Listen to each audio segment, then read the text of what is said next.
এই বিশ্ব তামাক মুক্ত দিবসের আগের দিন আমরা একটা সাংবাদিক সম্মেলন করি, যাতে এই উক্ত দিবসে বিষয়বস্তু নিয়ে আমাদের প্রতিষ্ঠাতা প্রভাবটি বিস্তারিতভাবে আলোচনা করে। তবে আজকে এই দিবসের আপনারা জানেন আমাদের সংগঠন প্রায় 40 বছরের পুরনো সংগঠন, যারা ধূমপান এবং মাদক বিরোধী কর্মকাণ্ডে জড়িত।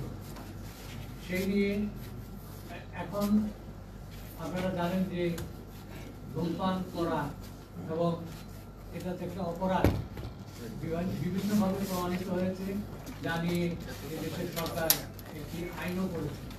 তবে আইনের বাস্তবায়ন করা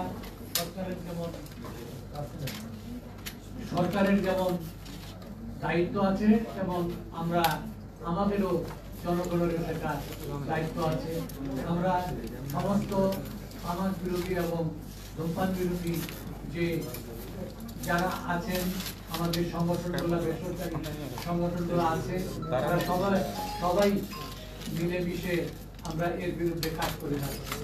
আসুন আমরা ধূমপান এবং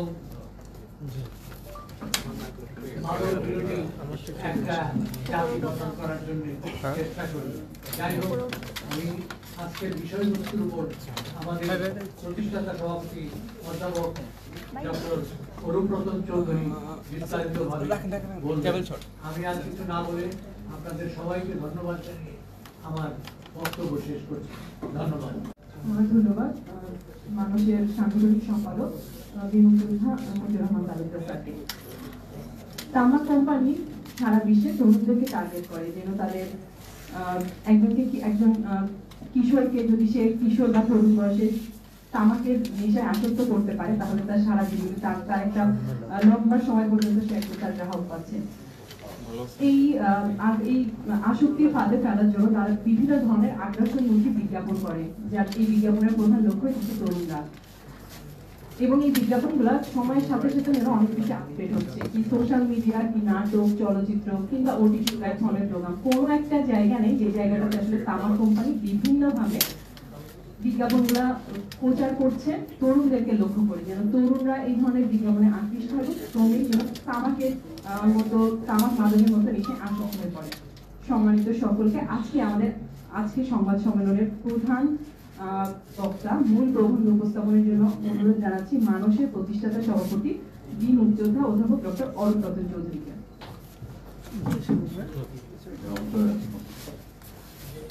শুভ সকাল।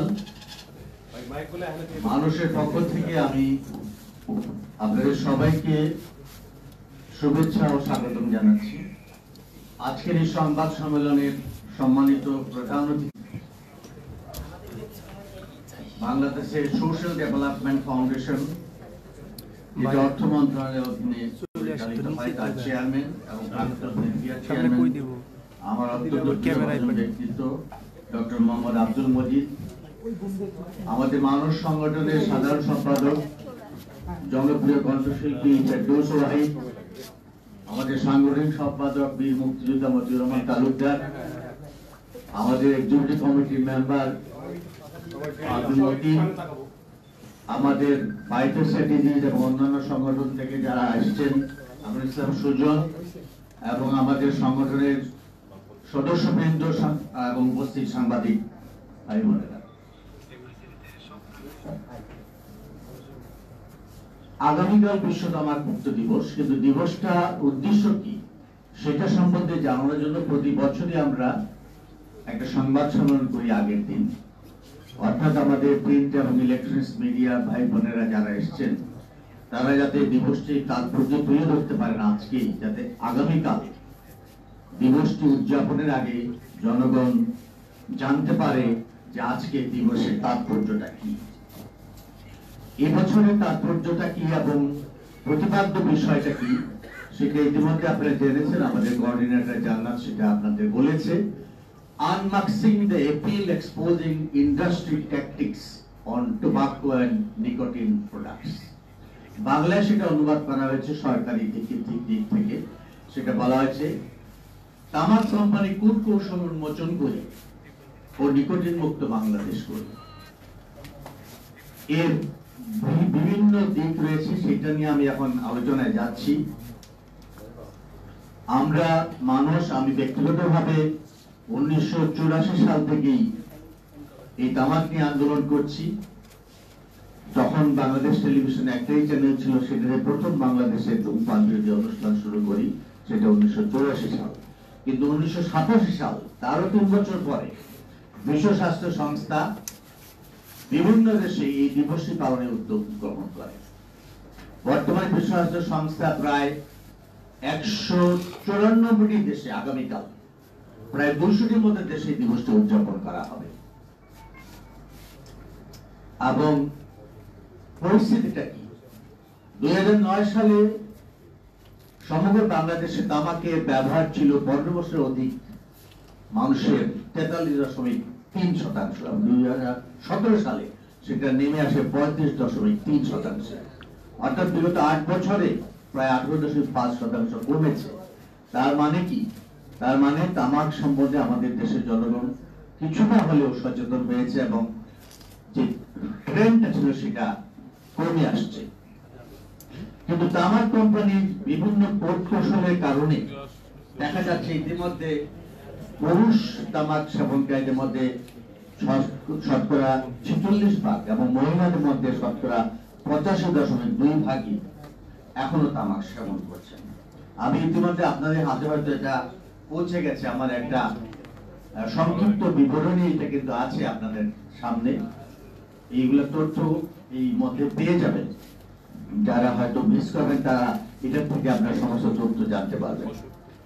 এবং এটাও আপনাদের জানা দরকার যে এই তামাকের কারণে আমাদের শুধু যে তামাক গ্রহণকারী মৃত্যুবরণ করে তা নয়, যারা তামাক গ্রহণ করে না কিন্তু তামাক গ্রহণকারীর জন্য পরোক্ষভাবে প্রায় 42.7% কর্মক্ষেত্রে এবং 23.4% গণপরিবহনে এই তামাকের ক্ষতির শিকার হয় এবং তাদেরও ফুসফুসে ক্যান্সার, হৃদরোগ হয়ে থাকে। যার জন্য পাবলিক প্লেসে তামাকটাকে নিয়ন্ত্রণের জন্য একটা আইন করা হয়েছে।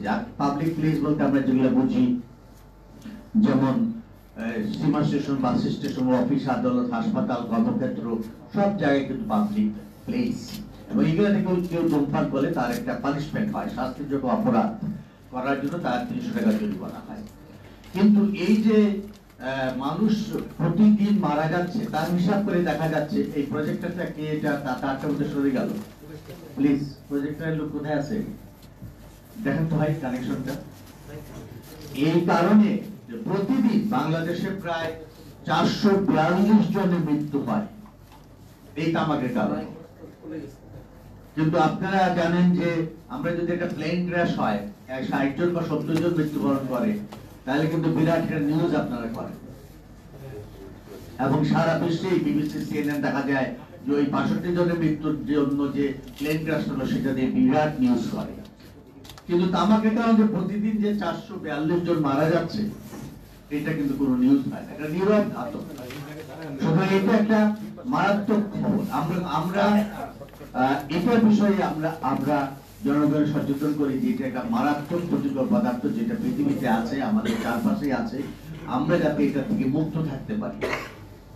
বাংলাদেশে এই তামাকের কারণে প্রায় 12 লক্ষ মানুষ প্রতি বছর অসুস্থ হয়। তার মধ্যে প্রায় 3,82,000 মানুষ পঙ্গুত্ব বরণ করে, অর্থাৎ তাদের স্ট্রোক হয়, প্যারালাইসিস হয়, তারা পঙ্গু হয়, ঘরে জীবনযাপন করে, তারা কর্মজীবী জীবনটা তাদের নষ্ট হয়ে যায়। এবং 1,65,000 লোকের প্রতি বছর মৃত্যু হয়। এই যে মৃত্যুটা হয় প্রতি বছর, এটা কিন্তু আমাদের জন্য একটা বিরাট ক্ষতি। কতটা পরিবার যে ধ্বংস হয়ে যায় এই তামাকের কারণে, সেটা ওই পরিবারের কষ্ট না দেখলে বোঝা যায় না। বাংলাদেশে তামাক কোম্পানি সব সময় উদ্দেশ্য করে তরুণ যুব সমাজকে, অর্থাৎ তরুণদের প্রতি তারা টার্গেট করে, যাতে তরুণদের যদি একটা সিগারেট ধরিয়ে দিতে পারে তাহলে কিন্তু সে সারা জীবন ধূমপানে আসক্ত হয়ে যাবে।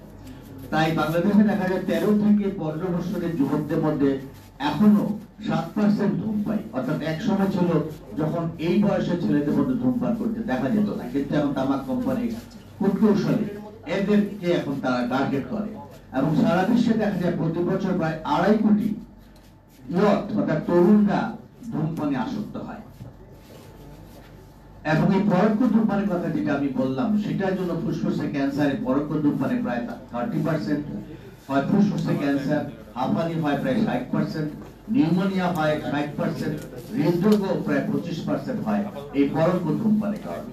মহিলাদের যে আজকাল স্তন ক্যান্সার হয়, সেটারও কারণ এখন বিজ্ঞানীরা অনুসন্ধান করে দেখেছেন যে পরোক্ষ ধূমপানের কারণে মহিলাদের স্তন ক্যান্সার হতে পারে। অর্থাৎ স্বামী যদি গৃহে ধূমপান করেন, তার স্ত্রী পরোক্ষভাবে ভিকটিম হতে পারে, তার স্তন ক্যান্সার হতে পারে। এই ধূমপানের সাথে সাথে আরেকটা মারাত্মক জিনিস আমাদের দেশে মহিলাদের মধ্যে বেশিরভাগ ক্ষেত্রে ব্যবহৃত হয়, সেটা হচ্ছে ধোঁয়াহীন তামাক, যেটাকে আমরা জর্দা, গুল, দোক্তা, খৈনি, সাদা পাতা বলি। সেগুলো কিন্তু তারা পানের সঙ্গে ব্যবহার করে এবং এই সাদা পাতা, জর্দা, দোক্তা, খৈনি, জর্দা এগুলা কারণে কিন্তু মুখের ক্যান্সার বাংলাদেশের এই সাউথ ইস্ট এশিয়ার মধ্যে সবচেয়ে বেশি। ইউরোপ আমেরিকাতে কিন্তু এত ওরাল ক্যান্সার হয় না, কিন্তু এই সাউথ ইস্ট এশিয়া যেহেতু এরা জর্দা ব্যবহার করে বেশি, এত অঞ্চলের লোক, তাদের মধ্যে মুখের ক্যান্সারের সংখ্যা কিন্তু অনেক বেশি। এবং শুধু মুখের ক্যান্সার নয়, গবেষণায় দেখা গেছে যে প্রায় 12 ধরনের ক্যান্সার এই তামাকের কারণে হয়। এটা আপনার ল্যারিংসে হতে পারে, ইসোফেগাসে হতে পারে, প্যানক্রিয়াসে হতে পারে, কিডনিতে হতে পারে, ব্লাডারে হতে পারে, সার্ভিক্সে হতে পারে, মুখে তো হতেই পারে। তাছাড়া pharynx, lung, stomach, colon cancer, uterus cancer, myeloid leukemia, এই 12টি ক্যান্সারের কারণ কিন্তু এই তামাক। বাংলাদেশে ক্যান্সারের সংখ্যা বৃদ্ধি পাচ্ছে, প্রায় প্রতি বছর 13 থেকে 14 লক্ষ মানুষ ক্যান্সারে আক্রান্ত হয় দেশে, এবং তার মধ্যে প্রতি বছর নতুন করে ক্যান্সার আক্রান্ত হয় প্রায় 2.5 লক্ষ মানুষ, এবং প্রতি বছর মারা যায় ক্যান্সারের কারণে প্রায় 2 লক্ষ মানুষ এই তামাকের কারণে। এবং একটা জিনিস আপনাদের সবাইকে জানিয়ে রাখি, এটা আমরা অতদিন জানতাম না, কিন্তু বিজ্ঞানের গবেষণা এখন দেখা গেছে যারা তরুণ বয়সে ধূমপান করে তারা পরবর্তীতে ডায়াবেটিসও আক্রান্ত হতে পারে। কিন্তু একটা তরুণ যদি 15 বছরে একটা সিগারেট পান করা শুরু করে, তাহলে তার 30-40 বয়সের মধ্যে ডায়াবেটিসে আক্রান্ত হতে পারে, যদিও তার বংশে হয়তো ডায়াবেটিস থাকবে না, কিন্তু এই ধূমপানের কারণে সে ডায়াবেটিসে আক্রান্ত হতে পারে। এবারে যে প্রতিপাদ্য বিষয়টা, যে তামাক কোম্পানি কূটকৌশল উন্মোচন করি, তামাক ও নিকোটিন মুক্ত বাংলাদেশ করি, তাতে আমরা কেন বলছি এটা?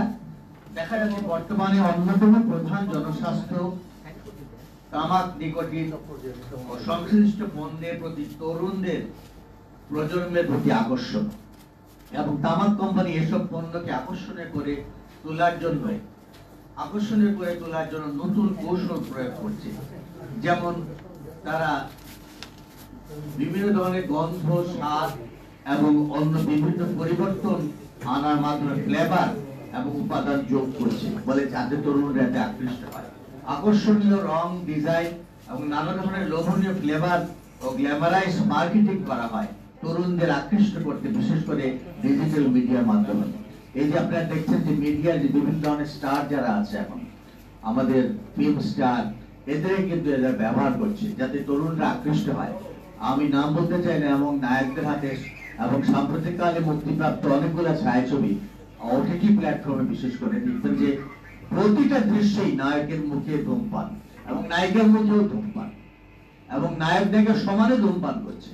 এবং এই যে তারা একটা বিভিন্ন ধরনের কৌশল অবলম্বন করছে তামাক কোম্পানি, এটাকে প্যাট্রোনাইজ করছে, এবং চলচ্চিত্র এবং ওটিটি এবং নাটকের মধ্যে তারা প্রবেশ করছে এবং তাদেরকে ফাইন্যান্সিয়ালি হেল্প করছে, অর্থ সাহায্য করছে এই ধরনের ছবি বা এই ধরনের তৈরি করার জন্য।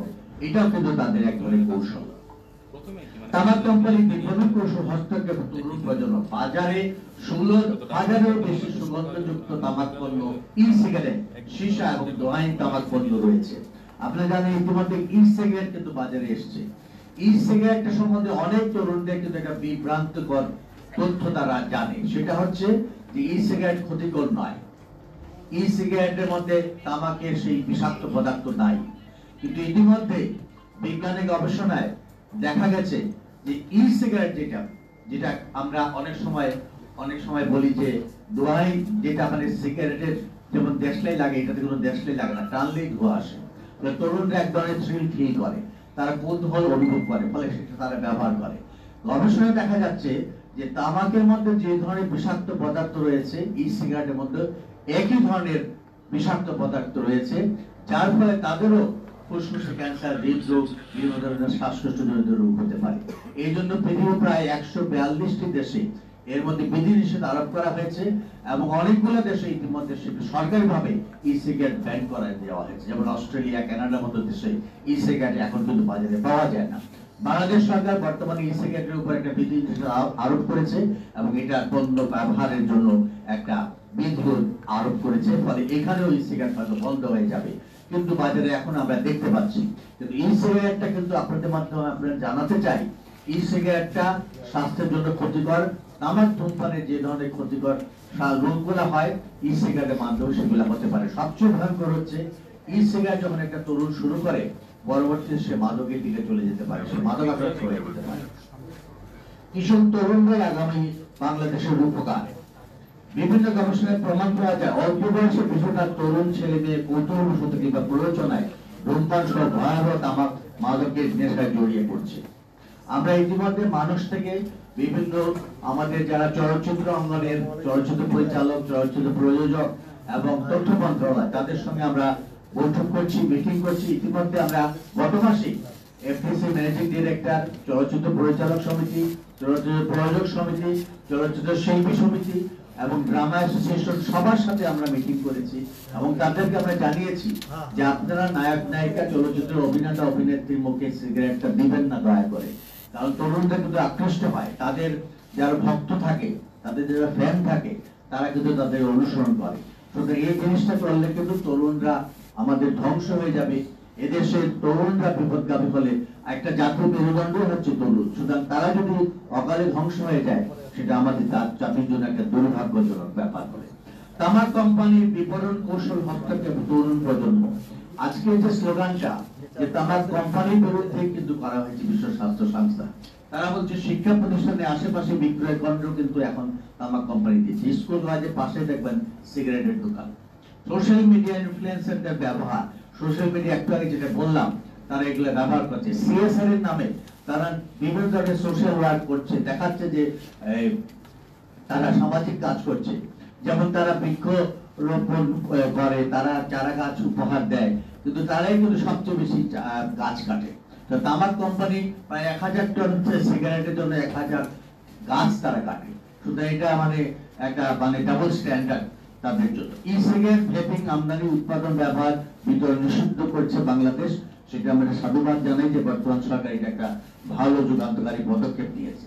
এই যে ছবিটা দেখছেন, একটা পোস্টার, এটা বিশ্ব স্বাস্থ্য সংস্থার বিগত বছরের একটা পোস্টার। এখানে তামাকের কারণে যে সর্বাঙ্গ একটা ক্ষতি হয়, মাথার চুল থেকে পায়ের লোক, প্রতিটি অঙ্গ প্রত্যঙ্গ যদি এখানে দেখানো হয়েছে যে তামাকের কারণে ক্ষতিগ্রস্ত হয়। মাথায় চুল পড়া, মাথার নিচে চোখে ছানি পড়া, মুখের ভিতরে মুখের ক্যান্সার, গলার ক্যান্সার, বুকের একদিকে ফুসফুসের ক্যান্সার, একদিকে হৃদরোগ, পেটের নানা ধরনের পরিপাকতন্ত্রের রোগ, পুরুষের যৌন শক্তি হ্রাস হয়ে যায়, মেয়েদের অকালে গর্ভপাত হয় এবং পায়ের পচনশীল রোগ হয়, যার জন্য পা কেটে ফেলতে হয়, যেটা বলা হয় গ্যাংগ্রিন বা পারসাস ডিজিজ। এই সিগারেটের মধ্যে প্রায় 7357টি রাসায়নিক পদার্থ থাকে, যার মধ্যে 70টি হচ্ছে কার্সিনোজেনিক এবং একটি হচ্ছে মারাত্মক, সেটা নাম হচ্ছে নিকোটিন, যেটা তরুণরা যখন একটা সিগারেট গ্রহণ করে সে কিন্তু ছাড়তে পারে না, সে একটা সিগারেট খায়। এই জন্য তামাক কোম্পানি তাদেরকে টার্গেট করে। তারা কিন্তু বয়স্ক বা বুড়োদের কাছে যায় না, তরুণদের কাছে যায়। তরুণরা একটা যখন খায়, তখন তার ব্রেনের রিসেপ্টর সেলে যখন নিকোটিনটা গিয়ে ঢুকে, তখন সে আরেকটা নিকোটিন চায়। It is the human nature. সে একটা সিগারেটে আসক্ত হয়ে যায়, পরবর্তীতে এই ছেলেটা কিন্তু মাদকাসক্ত হয়ে যায়। সুতরাং মাদকাসক্তের নাটের গুরু হচ্ছে সিগারেট। এই তামাকটা যদি আমরা বন্ধ করতে পারি, বাংলাদেশে মাদকাসক্তের সংখ্যা আমরা কমাতে পারবো। তামাকের সার্বিক ক্ষয়ক্ষতি কি কি সেটা সম্বন্ধে একটু আপনাদের বলতে চাই। যে দেখা যায় তামাক জনিত রোগে আক্রান্ত হয়ে বাংলাদেশে বছরে 1,61,000 লোকের মৃত্যু হয় এবং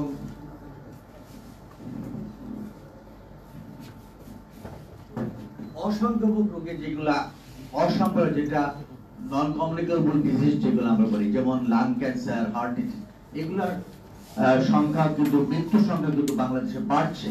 এই বাড়ার কারণ কিন্তু এই তামাক। তামাক চাষের কারণে খাদ্য চাষের জমি নষ্ট হয়ে যাচ্ছে, কারণ আপনি জানেন যেখানে তামাক চাষ হয় সেই জমিটা কিন্তু বিষাক্ত হয়ে যায়, ওখানে কিন্তু আর অন্য কোনো ফসল হয় না। গবেষণায় দেখা যায় প্রতি 1000 টন তামাক উৎপাদনে 1000 টন মানুষ মৃত্যুবরণ করে। বাংলাদেশে তামাক প্রক্রিয়াজাতকরণে বছরে পোড়ানো হয় 29,32,000 গাছ। সুতরাং তারা যে বৃক্ষরোপণ করে, তারা যে দেখায়, সেটা হচ্ছে মানে তাদের মানে একটা আইওয়াস। সরকারকে তারা ভালো কাজটা দেখায়, কিন্তু পিছনে তারা ভয়ঙ্কর কাজটি করছে, তারা গাছ কেটে ফেলছে। তরুণরাই তামাক কোম্পানির লক্ষ্য। বর্তমান বাংলাদেশের মোট জনসংখ্যা 49% কিন্তু তরুণ, প্রায় 50%। এই 50% তরুণকে যদি আমরা রক্ষা করতে না পারি, আজকের এই বিশ্ব তামাকমুক্ত দিবস কালকে, আজকে যদি আমরা তামাক সম্বন্ধে জনগণকে সচেতন করতে না পারি, আমাদের মিডিয়ার মাধ্যমে যদি আমরা না বলতে পারি তামাক মৃত্যুর কারণ, তাহলে কিন্তু তরুণ প্রজন্ম ধ্বংস হয়ে যাবে। সুতরাং আমাদের উদ্দেশ্য, লক্ষ্য আপনাদের সামনে আজকে এটাই বলা যে তামাক একটা বিষাক্ত, যেটা হয়তো আছে, তামাক নিয়ন্ত্রণ আইন আছে, কিন্তু আমরা গণসচেতনতা বৃদ্ধি করতে যদি পারি, তাহলে হয়তো আমাদের তরুণদের আমরা রক্ষা করতে পারবো। তামাক নিয়ন্ত্রণ আইন হয়েছে বাংলাদেশে, পাবলিক প্লেসে ধূমপান নিষিদ্ধ হয়েছে। যদি কোনো ব্যক্তি পাবলিক প্লেসে, অর্থাৎ এখানে যদি কেউ সিগারেট খায়, বা প্রেস ক্লাবের ভিতরে ধূমপান করে, বা হাসপাতালের ভিতরে ধূমপান করে, অফিস আদালতে ধূমপান করে, আইন প্রয়োগের সংস্থা তাকে 300 টাকা জরিমানা করতে পারে। তামাক পণ্যের বিজ্ঞাপন প্রচারণা নিষিদ্ধ। তামাক কোম্পানি কিন্তু এখনো সুকৌশলে বিজ্ঞাপন প্রচার করছে, তাদের তামাক কোম্পানিকে 3 মাসের জেল, 1 লক্ষ টাকা জরিমানা দেওয়া যেতে পারে। এগুলো আইনের মধ্যে আছে, অনেকগুলো আইন, আপনারা দেখে নেবেন। আমি বিস্তারিত যাচ্ছি না, আজকে শুক্রবার, তারা থেকে আমাদের অপ্রাপ্ত বয়স্ক ব্যক্তির নিকট তামাকের ওষুধ বিক্রয় নিষিদ্ধ। এটা কিন্তু আপনারা অনেকেই জানেন কিনা জানি না। সিগারেট বিক্রি কিন্তু 18 বছরের নিচে কোনো ছেলের কাছে কোনো সিগারেট বিক্রেতা বিক্রি করতে পারেন না। এটা আইনত দণ্ডনীয় অপরাধ। কোনো সিগারেটের দোকানে 18 বছরের নিচে কোনো ছেলে বা কোনো মেয়ে যদি সিগারেট কিনতে চায়, তাহলে কিন্তু তার কাছে সিগারেট বিক্রি নিষিদ্ধ। এটা কিন্তু আইনের মধ্যে আছে। পাবলিক প্লেসের কথা আমরা বলেছি একটু আগে। তামাক বন্ধে গত 1 বছরে মানুষের বিভিন্ন কার্যক্রম আমরা এত বেশি আমরা বলতে চাই না। আমরা স্কুল শিক্ষা প্রতিষ্ঠানে টার্গেট করি।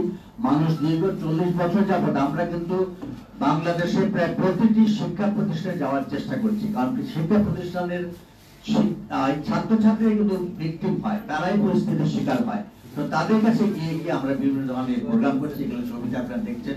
বিভিন্ন স্কুল কলেজে যাচ্ছি, চলচ্চিত্র মিডিয়া যারা পরিচালনা করে তাদের কাছে যাচ্ছি, সব সেক্টরে কিন্তু আমরা কাজ করছি, যাতে সরকারের সঙ্গে আমরা কাজ করছি।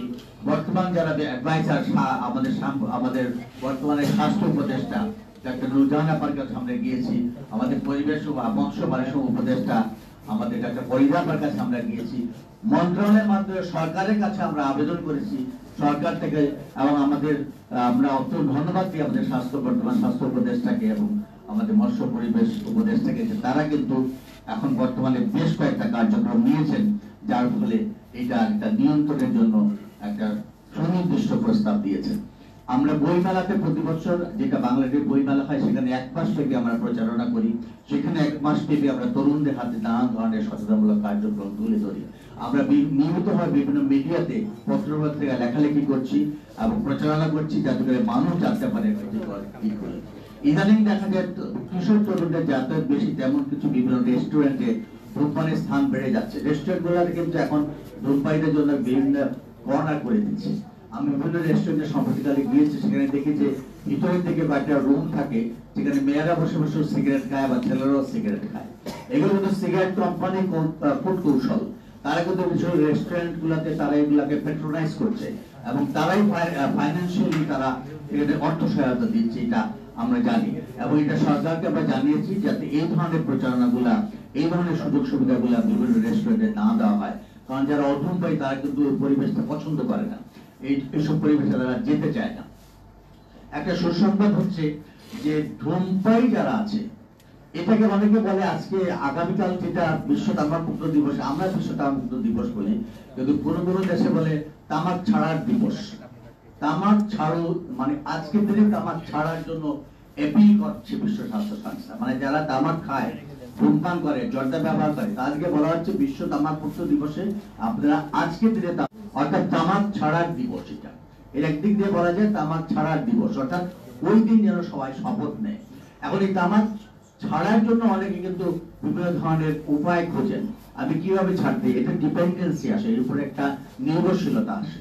তো বা যারা তামাক ইতিমধ্যে ছেড়েছেন, 80 বছর নববর্ষে যারা বয়স্ক লোক, আমি দেখি যে আমাদের সংসদ ভবনের সামনে রমনা পার্কে তারা ব্যায়াম করেন, তাদের জিজ্ঞেস করলে তারা বলেন যে আমরা একদিন সিদ্ধান্ত ছেড়ে দিয়েছি, আজকে খাবো না, বাস সেদিন থেকে তিনি ধূমপান ছেড়েছেন। ওই একটা দুটো করে ছাড়বো, পরে আস্তে আস্তে ছাড়বো, ওই ধরনের ছাড়া কিন্তু ছাড়া পায় না, ডিসিশন একদিন নিতে হয়। এখন বিজ্ঞান বলছে যে তিনি ধূমপান ছেড়ে দিবেন আগামীকাল তামাক মুক্ত দিবসে, তিনি ধূমপান ছাড়ার সাথে সাথে উপকার লাভ করবেন। একটা স্লাইডে আমি দেখাচ্ছি, এটা 20 মিনিটের মধ্যে তার শরীরের মধ্যে যে অক্সিজেন লেভেল ছিল বা যে সমস্যাগুলো ছিল সেগুলো আস্তে আস্তে দূর হয়ে যাবে। 8 ঘন্টার মধ্যে তার শরীর আরো সুস্থ হয়ে যাবে। 1 থেকে 2 দিনের মধ্যে তার ফুসফুসে ক্যান্সারের যে সমস্যাগুলো ছিল সেগুলো দূর হয়ে যাবে। 1 থেকে 3 মাসের মধ্যে তার শ্বাসকষ্টজনিত রোগগুলা কমে আসবে। 4 থেকে 9 মাসের মধ্যে তার হার্ট ডিজিজ হওয়ার সম্ভাবনা অর্ধেকে নেমে আসবে। 1 বছরের মধ্যে তার রিউমাটিক হার্ট ডিজিজ হওয়ার সম্ভাবনা প্রায় 50% কমে যাবে। 2 থেকে 5 বছরের মধ্যে তার স্বাস্থ্যের অবস্থা অনেকাংশে উন্নত হবে এবং তার শক্তিগুলো আরো ফিরে আসবে, ফিজিক্যালি ফিটনেস তার মধ্যে চলে আসবে। 10 বছরের মধ্যে তার ক্যান্সার হওয়ার সম্ভাবনা প্রায় অধমপাই সমান হয়ে যাবে।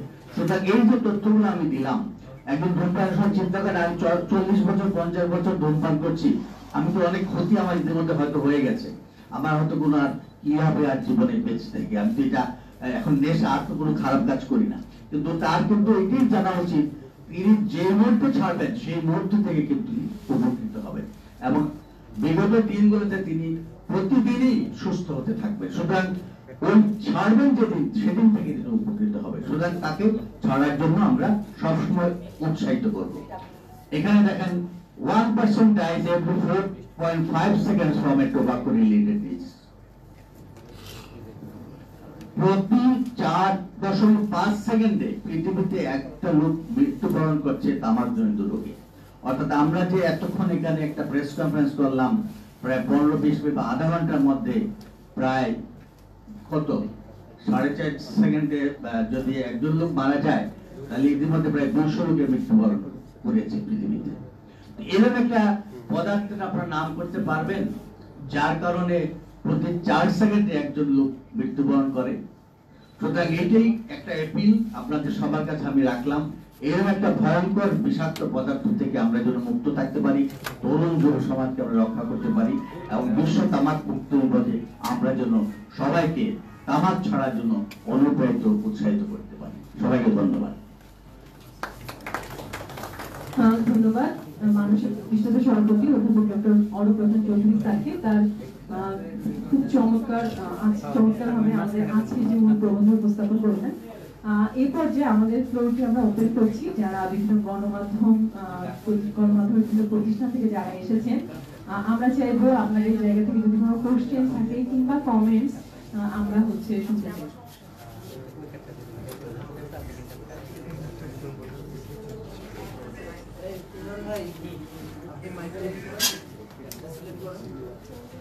বিসমিল্লাহির রহমানির রহিম।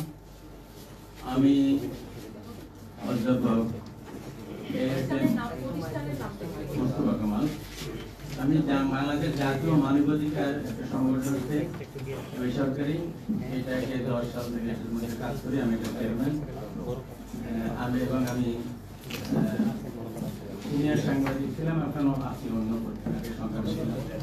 সম্মানিত উপস্থিতি, আজকের সভাপতি প্রধান অতিথি যিনি অত্যন্ত আমাদের মরহুম শাহ আব্দুল হান্নান সাহেবের উত্তরসূরি, উনি আগে চেয়ারম্যান ছিলেন ডক্টর আব্দুল মজিদ সাহেব, দক্ষতার সঙ্গে বিভিন্নভাবে তিনি সচিব ছিলেন, বিভিন্ন কার্যক্রম করেছেন যেগুলি সে সময়ে প্রশংসিত হয়েছে এবং মানুষের জন্য কল্যাণ হয়েছে। এখনো মানুষের চেয়ারম্যান, এই সোশ্যাল ডেভেলপমেন্টের চেয়ারম্যানের দায়িত্ব পালন করতে এই সরকার তাকে দিয়েছে যোগ্যতার জন্য। এই জন্য আজকের অনুষ্ঠানের প্রধান অতিথি ধন্যবাদ দিচ্ছি আমার খুলনার মানুষ, অন্যান্য সাংবাদিক বন্ধু, সুধী বন্ধু, আসসালামু আলাইকুম রহমতুল্লাহ। আমার সুনির্দিষ্ট 2-3টা প্রশ্ন আছে। সঞ্চালক অর্থাৎ উপস্থাপক বলেছেন, উপস্থাপক না সরি, একটু আগে যে ডক্টর অপরূপ রতন সাহেব বললেন যে তামাক, আমি খুলনায় বাড়ি হলেও আমি দীর্ঘদিন কুষ্টিয়াতে লেখাপড়া করছি, সেখানে এখনো বসবাস করি। কুষ্টিয়ায় সবচেয়ে বেশি তামাক হয়। আপনারা জানেন গত বছরের যে এবার 40% তামাকের চাষ বৃদ্ধি পেয়েছে।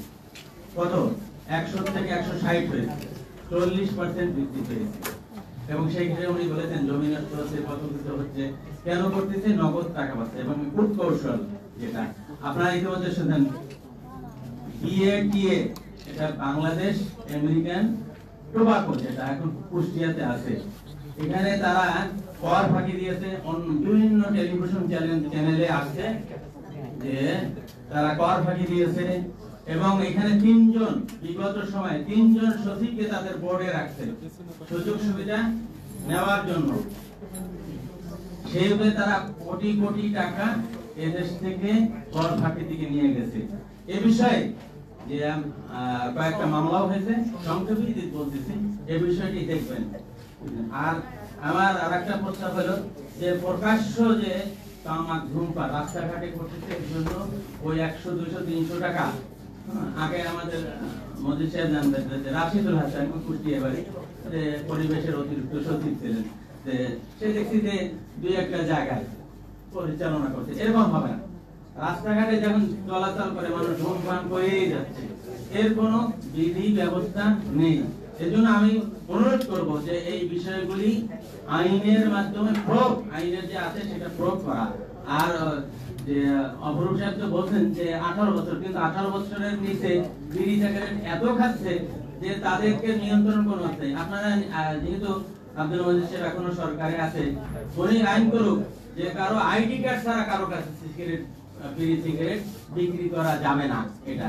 আর আরেকটা জিনিস আমাদের যে বলছেন ডক্টর সাহেব চৌধুরী, যে বিভিন্ন জায়গায় গিয়েছেন, এইখানে আমার একটা পরামর্শ আছে। আমরা একটু সময়ের সংক্ষিপ্ত আমার একটা পরামর্শ আছে। আপনারা যে বিভিন্ন জায়গায় যাচ্ছেন বিভিন্ন, কিন্তু আপনারা আমার মনে হয় সেটা হলো গ্রামগঞ্জ থেকে নিয়ে, ইউনিয়ন থেকে, উপজেলা থেকে নিয়ে, কাদের নিয়ে যে প্রোগ্রাম করবেন, তারা হলো ইমাম হতে হবে, খতিব হতে হবে, ইউনিভার্সিটি, কলেজ, মাদ্রাসা যারা ধূমপান করে না, এবং সেক্ষেত্রে সাংবাদিক সহ অন্যদেরকেও হতে পারে, তাদের নিয়ে আপনারা কমিটি করেন, দেখবেন সুফল। সবাইকে ধন্যবাদ। আসসালামু আলাইকুম ওয়া রাহমাতুল্লাহ। আমার মনে হচ্ছে আপনার প্রধান অতিথির বক্তব্যটা দেওয়ার সুযোগ দেন, তারপরে প্রশ্নগুলো নেন, ভালো হবে। ওনাদের কথা বলে দিয়ে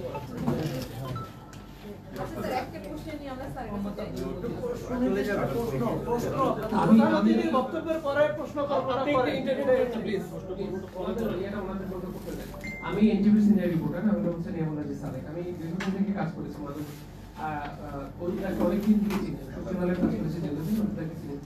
আমি একটা বিষয় একটু বলি যে আপনারা প্রায় বলছেন যে 90 দশক থেকে এই কাজটা আপনারা করছেন। এখন আইনের প্রয়োগ হয় না, এই কথাটা বারবার বিনিয়োগ বলছিলেন, এই হচ্ছে যে অপ্রাপ্ত বয়স্কদের ক্ষেত্রে সিগারেট বিক্রি কিন্তু হচ্ছে, এটা বাস্তবতা। উনি একটা ভালো পরামর্শ দিয়েছেন, ওটা আপনারা দেখতে পারেন যে আইডি কার্ডের বিষয়টা। আরেকটা হচ্ছে যে আপনারা বেশ কয়েকটি ওটিটি প্ল্যাটফর্মের কথা বলেছেন, বিশেষ করে বঙ্গ, হইচই বা চরকি, এগুলো কিন্তু খুব ভালো ভালো মালিকদের আন্ডারে কিন্তু এগুলো চলে। তারা কেন এই ধরনের পেট্রোনাইজ করে? আপনারা তাদের সাথে বসেছেন কিনা বা তাদেরকে বলেছেন কিনা? এবং এটা খুব মহামারী আকার ধারণ করছে। আপনার একটু আগে একটা যেখানে দেখেছি বরবাদ বা জঙ্গলি, এইগুলো কিন্তু তরুণদের একটা ক্রেজ তৈরি হয়েছিল। এই জায়গায় সুপারস্টার শাকিব খান বা এই ধরনের যারা আছে, তারা যদি এগুলোকে পেট্রোল করে, তারা যদি এগুলোকে করে, এবং এটা কিন্তু ভয়াবহ আকার ধারণ করে। এবং আরেকটা বিষয় আমরা দেখেছি যে পাবলিক প্লেসে আমরা দেখেছি যে এই ধূমপানের ক্ষেত্রে প্রয়োগটা খুব বেশি হয় না। এই ক্ষেত্রে আপনি তো মোটামুটি ভালো জায়গায় কথা বলতে পারেন, সেই জায়গাটা দেখবেন কিনা। আর আরেকটা বিষয় হচ্ছে যে আপনারা বলছিলেন যে প্রয়োজনে ক্ষেত্রে ব্যবহার নাটক বা সিনেমায়, সেই ক্ষেত্রেও ব্লার করে দেওয়ার একটা সিস্টেম আছে অন্যান্য জায়গাগুলো, অন্যান্য দেশগুলোতে এইগুলোকে, কিন্তু বাংলাদেশে কোনো ক্ষেত্রে এটাকে খুব বেশি করে এবং অপ্রয়োজনীয় দেখানোর কথা বলেছেন, অপ্রয়োজনীয় প্রত্যেকটা জায়গায় কিন্তু দেখানো হয়। এই জায়গায় আপনারা টেলিভিশন ফিল্ম ইন্ডাস্ট্রি যারা আছে তাদের সাথে বসেছেন কিনা এই বিষয়ে থ্যাংক ইউ। থ্যাংক ইউ আপনার প্রশ্নের জন্য। আসলে খুবই সময় উপযোগী প্রশ্নটা করেছেন। আমরা কিন্তু বিগত 3-4 মাস না,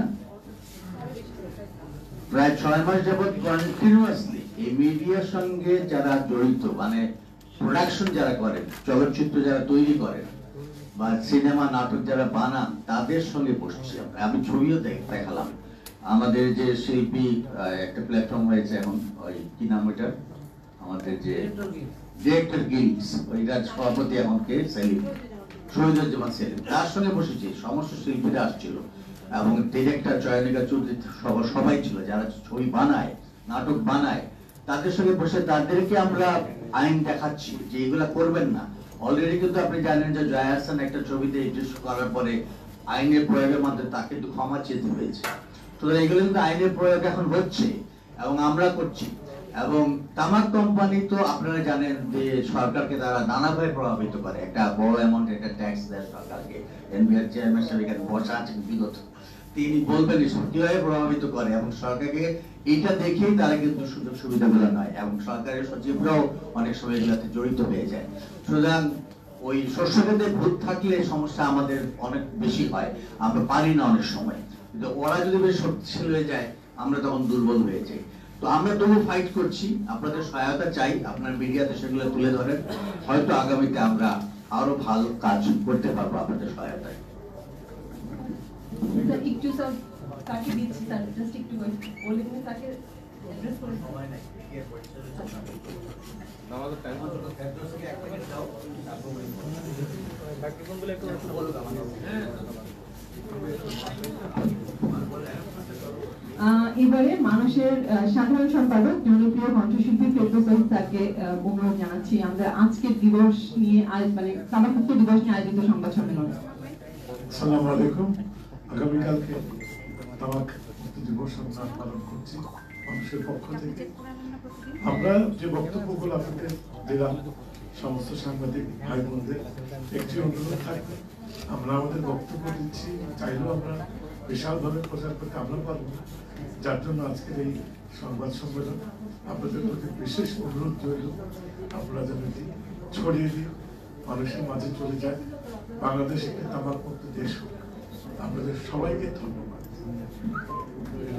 ধন্যবাদ স্যারকে। এ পর্যায়ে আমি আমাদের আজকের সংবাদ সম্মেলনের প্রধান অতিথি সোশ্যাল ডেভেলপমেন্ট ফাউন্ডেশন অর্থ বিভাগ অর্থ মন্ত্রণালয়ের সম্মানিত চেয়ারম্যান, সাবেক চেয়ারম্যান জাতীয় রাজস্ব বোর্ড মোহাম্মদ আব্দুল মজিদ স্যারকে অনুরোধ জানাচ্ছি তার প্রধান অতিথির বক্তব্য প্রদানের জন্য। একটু দাম না, একটু দাম না। হ্যাঁ হ্যাঁ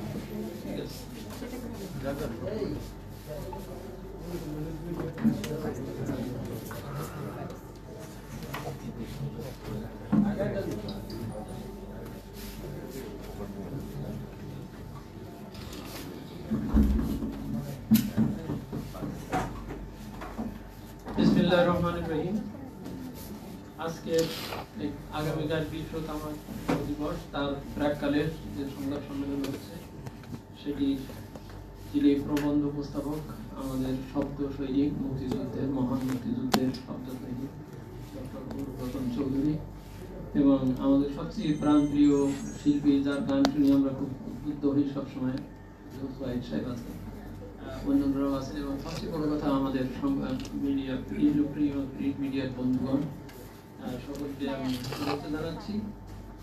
আসলে আমি সার্বিকভাবে এই কথা বলতে চাচ্ছি যে আমরা একটি স্ববিরোধী পরিবেশে, চিন্তা চেতনায় বসবাস করি। প্রথম হচ্ছে আমার এনবিআর এর একমাত্র অন্যতম রাজস্বের উৎস হচ্ছে তামাক খাত। দ্বিতীয় হচ্ছে টেলিফোন। আমার ছেলে ছোটবেলায় বলতো কি, বাইরের লোকেরা মনে করবে যে বাংলাদেশের লোক শুধু কথা বেশি বলে আর ওই খায়, মানে তামাক খায় ইত্যাদি। রেভিনিউ পিকচার দিয়ে তাই বুঝাচ্ছে। আমরা এদিকে রেভিনিউ আর্নিং করছি, আমরা বলছি মুখে মুখে যে আমরা প্রতি বছর নানান ভাবে চেষ্টা করছি যে কিভাবে ওই তামাক মুক্ত ইয়ে করা যায়, ফলে আমরা ট্যাক্স কিন্তু বাড়াচ্ছি। ট্যাক্স বাড়ালেও কিন্তু এই পর্যন্ত আমার ওর সরবরাহ কিন্তু কমতেছে না। ও আমার সাথে যে হিসেবটা দেয় যে আমি এত টাকা বানাচ্ছি, আমি সেই অনুযায়ী ট্যাক্স দিচ্ছি, কিন্তু আসলে তার ওই হিসেবের সাথে মিল নাই। এখানে দাদা বললেন 43% থেকে 38% কমে এসেছে বিগত। আমি এই ফিগারকে বিশ্বাস করি না। বাংলাদেশের স্ট্যাটিস্টিক্স এর উপরে যথেষ্ট ইয়ে আছে, আমার জনগণ বেড়ে গেছে, তাতে এই যে 43% কমে যাচ্ছে এই ফিগার বলে কোনো আত্মতৃপ্তির কিছু নাই। কেননা আমরা প্রচন্ড স্ববিরোধিতা সে হচ্ছে যে আমি রেভিনিউ আর্ন করছি করে মনে করছি আমি বিরাট একটা কিছু করছি হচ্ছে, কিন্তু ওই রেভিনিউ আর্ন করতে যে মানুষ যে অসুস্থ হয়ে যাচ্ছে, সেই মানুষের চিকিৎসার জন্য যে আমার যে খরচ, আমি রেভিনিউ বাজারে তো সেই টাকা দিয়ে ওর সাথে তো আমার মোটে মিল খাচ্ছে না, এটা মোটেই হচ্ছে না। আমরা সিডিও সেই চুক্তিতে স্বাক্ষর করেছি যে 40 সালের ভিতরে আমরা তামাক মুক্ত করবো। আজকে 25 সাল, আমার সামনে তো বেশি সময় নেই, কিন্তু আমার এই আইন কানুনের বিষয়ে আর কি, আমরা যখন ওই 300 টাকা জরিমানার এটা করেছিলাম বগুড়ার সার্কিট হাউসে, আমি দেখলাম একজন পুলিশ খাচ্ছে আমার সামনে, বলে রিসিভ করতে আসছে, ওখানে বসে দেখলো সিগারেট খাচ্ছে। আমি বললাম তুমি নিজেই যে খাচ্ছ তাহলে আমার 300 টাকা আদায় করবে কেরা? এই মধ্যে আমার সরকারের ওই হিসেবে কোনো জায়গায় কিন্তু 300 টাকা বাবদ ক টাকা আয় হয়েছে কোনো ফিগার নাই। তার মানে বাংলাদেশের লোক আর কেউ বোধহয় সিগারেট খাচ্ছে না, আর ওনার 300 টাকা আয় করার কোনো ব্যাপার নাই। এটাকে সামাজিক আন্দোলনের ভিতরে আনতে হবে, আমাকে উপলব্ধির ভিতরে আনতে হবে, আমাকে স্ববিরোধী অবস্থার থেকে বেরিয়ে আসতে হবে। বলতে হবে যে আমি যদি দুটো মানুষকে রোগ মুক্ত করতে পারি, রোগ থেকে ঠেকাতে পারি, তাহলে আমার স্বাস্থ্য বাজেটের ওখানে আমি সাশ্রয় করতে পারবো। আমি ওদিকে রোগ তৈরি করব আর এদিকে স্বাস্থ্য বাজেটের টাকা দিয়ে ইয়ে করবো। আমাদের যে ক্যান্সার বা দাদা যেগুলো বলছেন, একটা ক্যান্সার রোগীকে যদি সে প্রকৃত চিকিৎসা নিতে যায়, তাকে হয় ব্যাংককে বা বোম্বাইতে বা কোনো জায়গায় যেতে হচ্ছে, এবং সেটা তার সাথে কত খরচ, ওই একা ছাড়াও আরো 2-3 জন লোক সাথে যেতে হচ্ছে, এবং এগুলো সব ফরেন কারেন্সি খরচ। এর সাথে আমার এই ক্যান্সারের যে উৎস, ক্যান্সারের যে কারণ, সেই কারণটার দিকে আমি না তাকিয়ে আমি শুধু ওই খাল কেটে কুমির আনতেছি, তারপর কুমির এনে কুমির কেন আমার তাড়াচ্ছে সেই চিন্তা করতেছি। এই করলে তো হবে না। আমার মনে হয় সহযোগিতা পরিস্থিতি থেকে আমাদের আসতে হবে। রেভিনিউ গ্রোথ হচ্ছে ওটা ঠিক আছে, কিন্তু রেভিনিউ গ্রোথকেই উদ্দেশ্য মনে করলে হবে না যে আমি ট্যাক্স বাড়াইলেই হবে। কারণ আমি বলি 2008 সালে আমি প্রথমে ওই যে একটা প্রিমিয়াম খুব উচ্চ যে সিগারেট আছে ওখানে আমি খুব কড়া ট্যাক্স বসালাম। বসালে কি হলো, মধ্যম মানের সিগারেট ক্যাপাসিটর কি যেন আছে সেটা খাওয়া বেড়ে গেল। আচ্ছা ওইটাতে বাড়ালাম, তাহলে বিড়ি দিয়ে চলে আসলো। আচ্ছা বিড়ি দিয়ে বাড়ালাম, তারপর থেকে গুল খাচ্ছে। গুলে আমি ওই সময় আরেকটা ট্যাক্সও বসালাম, ভ্যাট। আচ্ছা কেরা যে ওই গুল ওই নিয়ে তারপরে ওইটা নিয়ে নেয়, সে তার সাথে হচ্ছে যে এটা তো হচ্ছে না। ওই পদ্ধতি, এই পলিসি মোটে ঠিক না যে আমি ট্যাক্স বাড়িয়ে দিলেই ওই ওর বিক্রি কমে যাবে বা মানুষ খাবে না। নেশা যার আছে সে তো করবেই। আমি সেই সময় কথা বলছি, আমাদের একজন খুব সম্মানিত উপদেষ্টা, তিনি এই আইনের সাথে জড়িত ছিলেন, বানানোর সাথে, নিয়মের সাথে। তা তিনি প্রধান উপদেষ্টাকে বললেন, ফখরুদ্দিন ট্যাক্স বাড়াইছো ঠিক আছে, কিন্তু আমার একটু সিগারেটের খরচ বাড়বে। অর্থাৎ যিনি খাবেন তিনি খাবেনই। আমাকে যদি তাকে এই উপলব্ধিতে না আনা যায় প্রত্যেকে, যে এটা খাওয়া ক্ষতিকর, এটা আমার এই ক্ষতি হচ্ছে, এই উপলব্ধিটা। আমি যতদূর জানতাম যে সিনেমায় বা সব জায়গায় বোধহয় সিগারেট, আমি বরবাদ ছবি দেখেও বরবাদ হতে চাইনি, আমি জানি না, আজকে জানলাম আর কি, যে ওর ভিতরে আজকে তাই আমার সিগারেট খাওয়া শুরু হয়ে গেছে। সিগারেট খাওয়ার কথা ছিল তো উত্তম কুমারের বা বিধান কি বলে, আমি যখন নায়ক ছিলাম একটা বই আছে কাজ, সে এরকম একটা সিগারেট ডিজাইনার গোল চক্র হতো কি ওটা। তারপরে আমরা ছোটবেলায় দেখেছি আমাদের অঙ্কের শিক্ষক ওই একটা সিগারেট খাইয়ে বাথরুমে দিয়ে বলে আমার মাথা খুলিয়ে গেছে। হ্যাঁ, অর্থাৎ সিগারেট খাওয়াটা ওনার জন্য একটা ছিল আর বুদ্ধি প্রয়োগের। এইসব মূল্যবোধ, এইসব বিষয়গুলো যদি আমরা না ছাড়াতে পারি, এটা আমি আবার বলছি সামাজিক আন্দোলনের দরকার। দাদার ওই যে মানুষ, আমি যখন এনবিআর চেয়ারম্যান ছিলাম ওদেরকে আমরা 2বার দিয়েছিলাম লটারি, এগুলো দিয়েছিলাম বা বেশি করেছিলাম এই জন্যই যে কারণ আগে যদি আমি এটাকে আন্দোলনে না পরিণত করতে পারি, আমি এখানে ট্যাক্স বাড়িয়ে কিংবা কমিয়ে এ হবে না। ওই যে উনি বললেন খুব কারেক্টলি, কুষ্টিয়া কেন, তারপরে আপনার উত্তরবঙ্গেও রংপুরেও প্রচুর তামাকের চাষ হচ্ছে। এখানে আমার অর্থনৈতিক ইন্টারভেনশন লাগবে, যে ওই যে লোকেরা সে ধান চাষ করে যা টাকা পায় তার চাইতে যদি তামাকে যদি সে বেশি পয়সা পায় তো সে তো আর ধান চাষ করবে না। এটা আমার নীল চাষের মতন অবস্থা হয়ে যাচ্ছে। এটা খুব মারাত্মক জিনিস। এখানে আমার ইন্টারভেনশন লাগবে। যে জমিতে ওই লোক করছে সেই লোকেরা আমার আলাদাভাবে কোঅপারেটিভ সিস্টেম করে তার সে যেন ধান চাষের ব্যাপারে থাকে, অর্থাৎ তামাক চাষে সে যেন নিরুৎসাহিত হয়, আমাকে সেখানে হিট করতে হবে। উনি ওইদিকে করতে থাকলেন আর আমি এদিকে করতে থাকলাম, এটা তো হবে না। আর আমাদের সরকারি কর্মকর্তাদের এই ব্যাপারেও এটা স্বাভাবিকভাবে বলেছেন, কারণ ওইটা ওখানে আমাদের সরকারের একটা শেয়ার আছে, কি বলে টোবাকো বা কোম্পানি এখন, ফলে ওই শেয়ারের ধরেই আমাদের সচিবদের ওই বোর্ডে থাকবে এবং সেখানে তারা ইভেন সিটিং অ্যালাউন্স ডলারে থাকেন, তাই এইগুলো ফেরত হবে। তারপর তাদের ছেলে মেয়েদের চাকরি তারা দেবে। এটা তো একটা খুব স্বাভাবিক প্রক্রিয়ার ব্যাপার। আপনি তাকে লোভ দেখাবেন, আবার ওদিকে বলবেন না তুমি খুব ইয়ে হও, এটা তো হচ্ছে না, এটা হয় না। এই জন্যই আমি মনে করি এই আগামীকাল যে বিশ্ব তামাক মুক্ত দিবস, তার আগে আজকের এই সংবাদ সম্মেলন থেকে এই পানিটা যাক, যে এটা যেন আমাদের সকলের সামাজিক একটা উপলব্ধিতে আসে, আমরা যেন নিজেরা বুঝতে পারি এবং সেটা বোঝার জন্য এই পারস্পরিক করে না। এমনই আপনি ভালো করে দেখেন আমাদের যেসব মাদক আসক্ত নিরাময় কেন্দ্র আছে বা মাদকের এই যে আপনাদের সংগঠন বা যারা করছে, আপনি দেখেন এর ভিতরেও হয়তো আপনার স্পন্সর ওই করা, মানে আপনার এদিকে ঠেকি রাখতেছে যে আপনি এরকম করেন, আপনার পয়সা দেবে। হ্যাঁ, আপনি কথা বলেন ঠিক আছে, এটা এখনকার যুগটা কিন্তু প্রতি বিপ্লবের যুগ, প্রতি বিপ্লবের যুগ, মানে ডবল স্ট্যান্ডার্ড। আপনি দেখবেন সেই লোক হয়তো বক্তৃতা দিচ্ছে, সে নীতি বড় চোরা কারবারি, সে চোরা কারবারি বিরোধী অভিযানের প্রধান। হ্যাঁ, একটা নাটকে আমরা দেখেছিলাম যে এক ভদ্র মহিলা বক্তৃতা দিচ্ছে, খুব সামাজিক কথা বলে, ওই বাড়ির ছেলে মেয়েটা বসে বসে দেখতেছে, বলে কি আপা কয় কি, উনি বাসায় আমাদের প্রত্যেকদিন মারে, ঠেকায় ঠেঙায় বা কন্ট্রোল করে, আর এখন টিভিতে যেয়ে দেখি খুব এই আদর করছে। এই চেনা কিন্তু খুব মুশকিল। হ্যাঁ, আমরা এর ভিতরে মিশে গেছি। পুরুষি বিপ্লব বলে এটারে, আপনি নিজেই বিপ্লবের কথা বলবে, বলি বলে বিপ্লবের শেষ করে দেওয়ার চেষ্টা করবে। এটা আমাদের কায়রো যে তাহির স্কয়ারের যে আন্দোলন হয়েছিল সেটারও মৃত্যু যেভাবে ঘটেছে, ও আরো কয়েক জায়গায় ঘটেছে। আমরা এটা বলতে চাচ্ছি যে ভূ রাজনীতির ভাইরা কিন্তু বসে নেয়, এবং ভূ রাজনীতির ভাইরে কিন্তু এইসব বড় লোকেদের টাকায় চলে, মানে এই যে এইসব কোম্পানিতে চলে।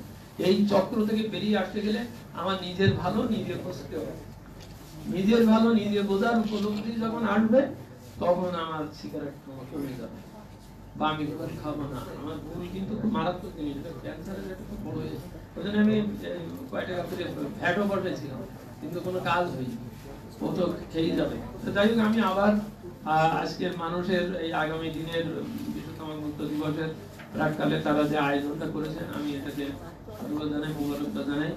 আমাদের অনেক ব্যস্ত থাকে সত্ত্বেও দাদা যখন বললেন, আমি বললাম যে আমাকে আমি নিজে কোনোদিন সিগারেট খাই না, এটা ঠিক আছে, কিন্তু এই যে 3 বছরে আমি দেখেছি কি জটিল পরিস্থিতি, আমাদেরকে কিভাবে ঘুরাচ্ছেন। তৎকালীন যিনি প্রধান উপদেষ্টা ছিলেন, তিনি আমার সেক্রেটারিকে পর্যন্ত টেনে নিয়ে প্রধান উপদেষ্টার অফিসে বসে বলে, তুমি আমার বুঝাও তো তোমার জটিলতা কোথায়, তুমি এই যে ট্যাক্স বসাচ্ছ কিন্তু কেন কমে না। এটা স্বয়ং প্রধান উপদেষ্টা কিন্তু নিজের হি টুক ইট ভেরি সিরিয়াস, যে তোমার এই মনে হয় তোমার এই কত শলাকা এত শলাকা, তারপরে এত শলাকাতে এত করে বাড়াইলে এত হয়, কিন্তু ও যে ভিতরে ভুল হিসেব দিয়ে বা অন্যভাবে এ করে যাচ্ছে। আর প্রতি বছরই ওরাই এসে আমাদের অফিসারকে, এমবিআর অফিসারকে ট্রেনিং দেয়, এটা খুব নাম করা খাওয়া দাওয়া দিয়ে ট্রেনিং দেয় যে আপনারা এই যে হিসেব করছেন এইভাবে করেন, আমাদের শিখা দিয়ে আসে বুঝলেন না। তাই এইগুলো ব্যাপারগুলো বুঝতে হবে ভালো করে, না হলে হবে না। আমি মিডিয়াকেও ধন্যবাদ জানাই, কারণ মিডিয়া সবসময় আমি দেখেছি তারা যথেষ্ট সচেতন ভূমিকা পালনের চেষ্টা করে। আমি মনে করি মিডিয়াকেও আজকে একটা সামাজিক উপলব্ধি সৃষ্টির পথে যাওয়ার পথ এবং প্রক্রিয়ায় অনুসরণে যেতে হবে। আমাদের সকলের মধ্যে এই উপলব্ধি জাগবে, এতে আমরাই উপকৃত হব। আমার নেক্সট জেনারেশন খারাপ হয়ে গেলে, কারণ আমি এই কথাটা বলে শেষ করি, আমার দেশ কিন্তু 2008 সাল থেকে 2035 সাল পর্যন্ত একটা ডেমোগ্রাফিক ডিভিডেন্ডের কালে আছে, অর্থাৎ এই সময়টাই আমাদের কর্মক্ষম মানুষের সংখ্যাটা বেশি, আমাদের দেশে, এটা প্রতিটা দেশে এক এক সময় ওটা আসে। আমরা কিন্তু একটা খুব উজ্জ্বল একটা সময় ডেমোগ্রাফিক ডিভিডেন্ড পাওয়ার কালে, এটা কিন্তু 2025 সালে শেষ হয়ে যাবে, অর্থাৎ আমাদের ইয়াং লোকেরা তখন অন্যদিকে বড় হয়ে যাবে, তার এদিকে থাকবে না। এই সময়টাতে আমার যদি হিট করে আমার তরুণ সমাজকে, আমার এতে, তাহলে এটা ওই গাছের কোনো এক জায়গায় যদি একটা ক্ষত সৃষ্টি হয়, ওই গাছ কিন্তু আর বড় হয় না, উপরের দিকে আর যায় না, একসময় কিন্তু ভেঙে পড়ে যায়। আমি আমার ডেমোগ্রাফিক ডিভিডেন্ডটা ডিজাস্টারে পরিণত না হোক, এই প্রত্যাশা আমি প্রার্থনা করি। আমাকে সব দিকে সব কারণগুলো দেখতে হবে, যে আমার এই কর্মক্ষম মানুষের মধ্যে নানান ধরনের রোগের বিস্তার ঘটে, আমার খরচ বাড়ুক, স্বাস্থ্য খাতের খরচ বাড়ুক, আমার বৈদেশিক মুদ্রা বিদেশে চলে যাক, এটা আমি কোনোভাবেই আমরা যাতে না চাই সেটি চেষ্টা করি। সকলকে ধন্যবাদ। অনেক আমি একটা ঘোষণা দিয়ে দিই, বিশ্ব তামাক মুক্ত দিবস উপলক্ষে আগামীকাল মানুষ আয়োজিত মূল আলোচনা সভাটা হচ্ছে বারডেম হাসপাতাল অডিটোরিয়ামে। সেখানে বয়ানতে থাকবেন জাতীয় অধ্যাপক এবং বর্তমান স্বাস্থ্য কমিশনের চেয়ারম্যান অধ্যাপক ডক্টর এ কে আজাদ খান, এবং সেইখানে এই যে আমার দুইটা মুখের ক্যান্সারের প্রতিরোধ, আপনারা জানেন যে সাম্প্রতিককালে আমাদের বিশিষ্ট কণ্ঠশিল্পী সাবেনিয়া ইয়াসমিন তার মুখের ক্যান্সারে আক্রান্ত হয়েছিলেন, এবং তিনি আমারই একজন রোগী, তাকে শনাক্ত করি প্রথম, তারপরে যিনি সিঙ্গাপুরে ট্রিটমেন্ট করে এখন সুস্থ আছেন, তাকে আমি বইটা উৎসর্গ করেছি, এবং সেই বইটারও মহরত উন্মোচন আগামীকাল হবে। আপনাদের সেখানে আমাদের নিমন্ত্রণ রইল, আপনারা সেখানে আসবেন। ধন্যবাদ। সময়টা বিকাল 3টা। ধন্যবাদ আমাদের আজকের সংবাদ সম্মেলনের প্রধান অতিথি মহোদয়কে তার দিক নির্দেশনামূলক বক্তব্যের জন্য। এই পর্যায়ে আমি আমাদের আজকের সংবাদ সম্মেলনের অন্যতম আলোচক, দীর্ঘদিন ধরে উনি তামাক নিয়ন্ত্রণে কাজ করছে, প্রায় 20 বছরের অধিক সময় ধরে কাজ করছেন, একই সাথে পরিবেশ বাঁচাও আন্দোলনের সাথে যুক্ত আছেন, নিরাপদ সড়ক কার্যক্রমের সাথে যুক্ত আছেন। আমি vital স্টাডিজের technical adviser Aminul Islam সুজনকে অনুরোধ জানাচ্ছি আমাদের এবারে তামাক মুক্ত দিবসের যে বিষয়টা এটার উপরে ভাইয়াকে কিছু বলে দেবেন। একই সাথে উনি বাংলাদেশের একমাত্র ডিজিটাল প্ল্যাটফর্ম, যেটা কিনা ভাইটাল স্টাডিজের একটি প্ল্যাটফর্ম, সেখানে নিয়মিত তামাক নিয়ন্ত্রণ কার্যক্রম নিয়ে সোশ্যাল মিডিয়াতে কাজ করছেন। আমি অনুরোধ জানাচ্ছি আমিনুল ইসলাম সুজনকে। ধন্যবাদ। বিশ্ব তামাক মুক্ত দিবস উপলক্ষে আজকের মানুষের এই সংবাদ সম্মেলনে আপনাদের সকলকে স্বাগত জানাই।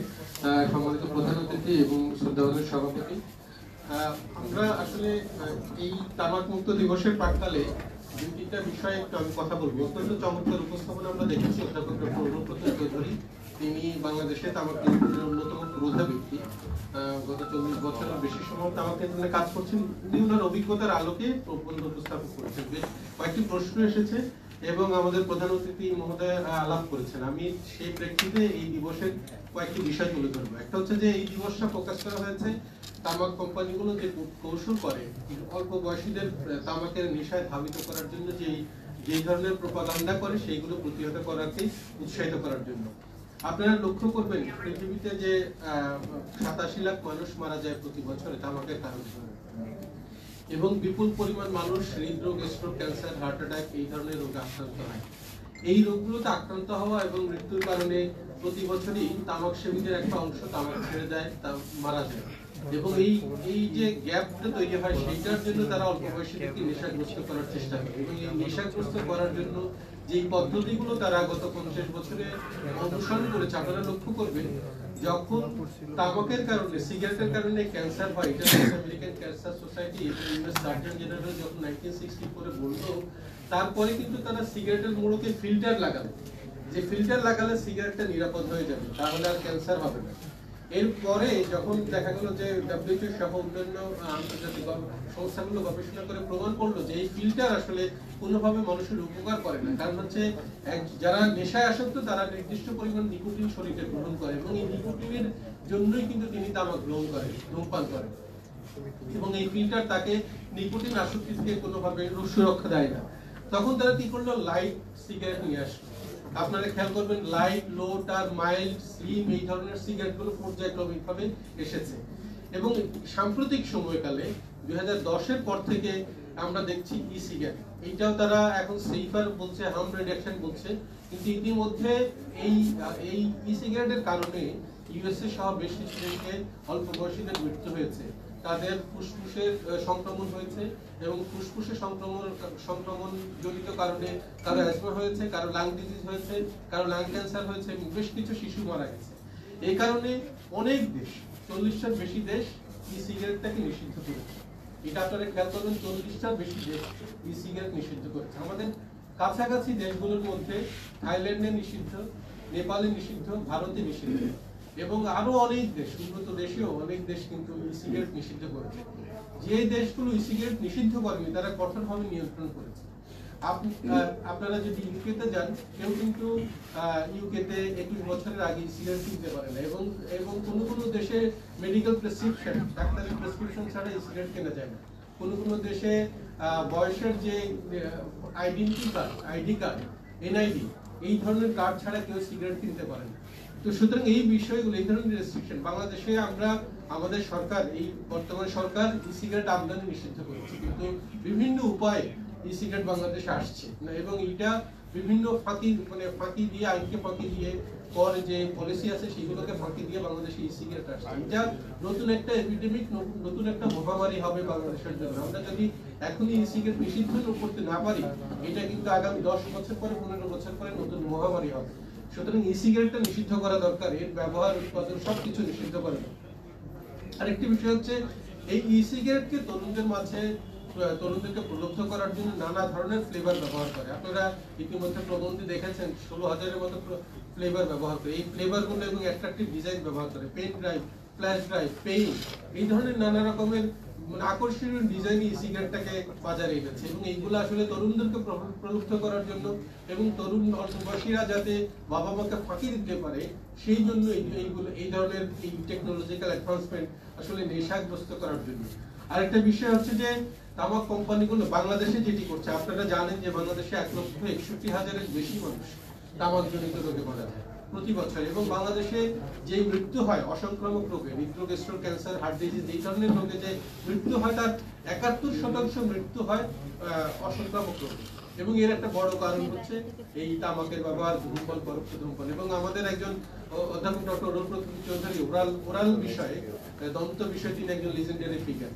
তো এবং এইটা আমাদের নারীদের মধ্যে বাংলাদেশে ওরাল ক্যান্সারের প্রবণতা অনেক বেশি। এর একটা বড় কারণ হচ্ছে সাদা পাতা, জর্দা, গোল, এগুলোর ব্যবহার।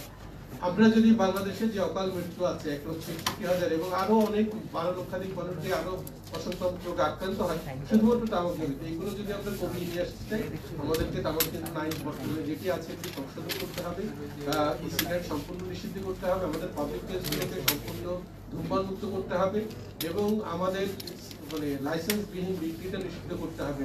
আমাদের যে সচিত্র সতর্কবাণী আছে এটি পুনরায় করতে হবে। আমি সর্বশেষ আমার আলোচনা শেষ করব 2-3টা তথ্য দিয়ে। আপনারা হয়তো জানেন বাংলাদেশ পরিসংখ্যান ব্যুরোর একটা তথ্য যে বাংলাদেশের সবচেয়ে দরিদ্র জেলা কোনটি? এটা কি কেউ বলতে পারবে সবচেয়ে দরিদ্র জেলা কোনটি? জি,